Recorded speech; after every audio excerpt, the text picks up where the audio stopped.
Hello everyone and welcome again to my YouTube channel. आज हम इसमें एनसीईआरटी क्लास 10th का ज्योग्राफी का चैप्टर नंबर 2 वन्य जीव संसाधन करेंगे। इससे पहले हम चैप्टर नंबर 1 कर चुके हैं कंप्लीट। नेक्स्ट तो इसके बारे में चलते हैं, स्टार्ट करते हैं। इसमें सबसे पहले जो हमें देखना है वो है IUCN। इसकी फुल फॉर्म पूछी जा सकती है कि क्या होती है, तो international union for conservation of nature, अंतर्राष्ट्रीय प्राकृतिक संसाधन संरक्षण संघ।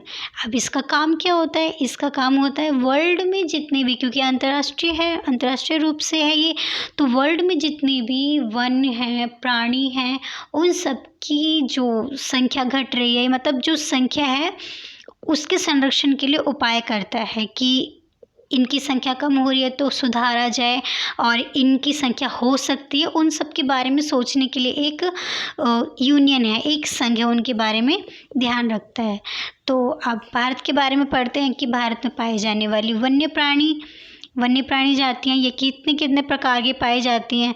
तो कुछ सामान्य पाई जाती हैं, और देन संकटग्रस्त, सुभेद्य मीन्स वनरेबल, दुर्लभ जिनकी संख्या कम है, और स्थानिक जो पर्टिकुलर एक क्षेत्र में पाई जाती हैं, और लास्ट है लुप्त, जो लुप्त हो चुकी हैं। जब इनको देखा गया इनके आवासों पर, जो इनके रहने की जगह है वहाँ पर ये मिले ही नहीं। नेक्स्ट चलते हैं, तो इनके थोड़ा डिटेल में कर लेते हैं, क्योंकि इनके एग्जाम्पल में पता होने चाहिए कौन सामान्य में आते हैं, कौन संकटग्रस्त में। तो सबसे पहले है सामान्य। इन जीव जंतुओं की संख्या जीवित रहने के लिए सामान्य मानी जाती है। एग्जाम्पल पशु, साल, चीड़, रोडेंटस। ये मतलब कि इनकी संख्या जो है वो रहने के लिए ठीक है, अप्रॉक्सीमेटली ठीक है, इतने होने चाहिए।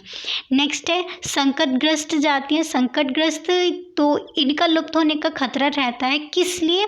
विषम परिस्थितियों के कारण, और अगर विषम परिस्थितियाँ इनकी चेंज नहीं की गई तो ये लुप्त हो सकती हैं। विषम परिस्थितियों से मतलब है कि इनके रहने का जो आवास है वो चेंज नहीं हुआ, कि क्या पता उस आवास से रहने से इनकी संख्या कम हो रही हो, या वहाँ की क्लाइमेट सिचुएशन है वो चेंज नहीं हुई कि उनको शिफ्ट नहीं किया गया, या इनके लिए कुछ सुधार के उपाय नहीं किए गए जिससे ये कम हो रही है इनकी संख्या। तो अगर ये सब चेंज नहीं किया गया तो इनकी संख्या जो होगी वो घटती रहेगी और लुप्त होने का खतरा हो सकता है। एग्जाम्पल काला हिरण, मगरमच्छ, भारतीय जंगली गधा, गैंडा, शेर और पूंछ वाला बंदर, और एक संगई, ये क्या होता है? ये मणिपुरी हिरन होता है। इन सब के बारे में अगर नहीं सोचा गया तो इनका लुप्त होने का खतरा रहेगा। नेक्स्ट है सुभेद्य मीन्स वनरेबल। तो इस प्रकार के जीव जंतुओं की संख्या घट रही है, वही अगर परिस्थितियाँ नहीं चेंज की गई तो वो ऐसे ही घटती रहेगी, कोई बढ़ेगी नहीं। एग्जाम्पल नीली भेड़, एशियाई हाथी, गंगा नदी डॉल्फिन, इनके लिए भी कुछ संरक्षण के उपाय किए जाने चाहिए, नहीं तो ऐसे ही घटती रहेगी। नेक्स्ट है दुर्लभ। कुछ दुर्लभ है, दुर्लभ तो नाम से पता चल रहा है, यानी इनकी संख्या कम है, किस लिए? कि वही है कि अगर परिस्थिति नहीं चेंज हुई तो ये संकटग्रस्त में आ सकती है। संकटग्रस्त अभी हमने देखा जो लुप्त में आ सकती हैं, मीन्स कि पहले तो इनकी संख्या कम है लेकिन संकट में नहीं है, बट अगर इनके बारे में कुछ सोचा नहीं गया, कुछ सुधारा नहीं गया तो संकट में आ सकते हैं। तो संकट मीन्स कि लुप्त की कैटेगरी में आ सकती हैं, कि ये लुप्त होने का खतरा इनको रहेगा। नेक्स्ट है स्थानिक। इसका भी नाम से पता चल रहा है कि ये पर्टिकुलर इनका रहने का एक स्थान होगा, तो वही कि यह एक विशेष क्षेत्र में पाई जाती है। एग्जाम्पल अंडमानी टील, निकोबारी कबूतर, अरुणाचल प्रदेश के मिथुन, इनका रहने का एक पर्टिकुलर स्थान है। अगर इन्हें देखेंगे कहीं भी तो ये एक क्षेत्र में मिलेंगी, उसके अलावा कहीं नहीं मिलेंगी, इसीलिए इनको स्थानिक बोलते हैं। नेक्स्ट है लुप्त। तो लुप्त ये पूरी तरह लुप्त हो चुकी है। इनके आवासों में जब इन्हें देखा गया वहाँ पे कि ये है या नहीं, तो वहाँ मिली ही नहीं, वहाँ थी ही नहीं ये।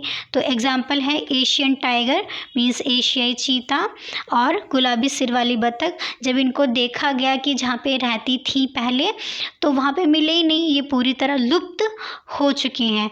तो ये कुछ जो लुप्त हो चुके होते हैं वो लुप्त की कैटेगरी में आते हैं। तो ये एशियाई टाइगर है, उसके बारे में थोड़ा हम देखते हैं।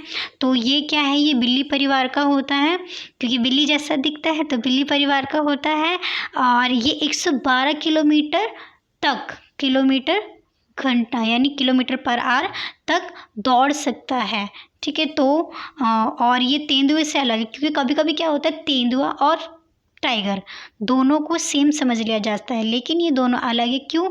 क्योंकि इसकी आँखों के